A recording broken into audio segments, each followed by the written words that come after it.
Yurdumdan Liverpool ayetindäki Türkmenabadyň kimya karhanatynda kömekçi ýyladyşgany hojalygynyň işi göwnüje ýol goýup, netijeli işleri alınıp barylýar. Karhanada ýyladyşganylaryň bir neçesi bolup, olarda subtropik ekinler bilen bir hatarda güllüň, göýek meýwe ekinleriniň hem dürli görnüşleri ösdirilip ýetişdirilýär. Munyň özü bolsa karhana üçin goşmaça girtejidir. Soňky döwürde ýyladyşganylaryň usat babanlary täsini subtropik ağaçlary ösdirip ýetişdirmekde baý iş tejribe topladylar. Alayda bu ýerde ösdirilýän papaya ağaçlary köpleň ünsüni özüne çekýär. Papaya halk arasynda gawuny ağaç hökmüne tanylýar. Ýyladyşganada häzirki wagtda papaya ağaçynyň 200 düýü bar. Geljekde bu täsini ağaçlaryň sanyny artdyrmak hemde ýyladyşgany hojalyklarynyň işini ykjam ýoly goýmak gözüňde tutulýar. Tropik ekinlerin arasynda iň aňsat ýetişdirilýänleriň biri papayalar. Ol esasan ama tohumyndan köperýär. Çürüdülene dersilen bir hatarda mineral dökünlerden superfosfat dökünni hemde kaliyni köp talap edýär.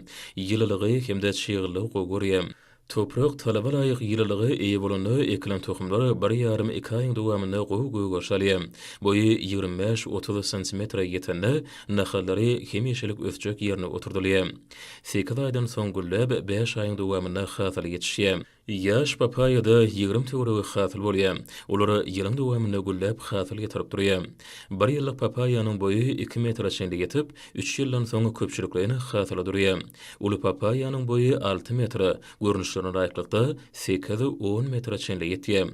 Ulu dewi 1 ýylyň içinde 60-dan 70-e çenli, ýagny 100 kilograma çenli hasıl berýär. Bu ösümlik insan saglygy üçin ören peýdalydyr. Dürli keseleri bejermekde ulanylýar. Karhanaň ýyladyşganyna sitruslar maşgalatyna degişli bolan limon ağaçlarynyň hem ösdirilip ýetişdirilýän we bilinmäge münasipdir. Bulardan daşary ýyladyşganada banan ağaçlaryny ösdirip ýetişdirmek boýunça geçirilýän finallar hakyky üstünliklere besenýär. Häzirki wagtda olaň sany 25-e ýetirildi.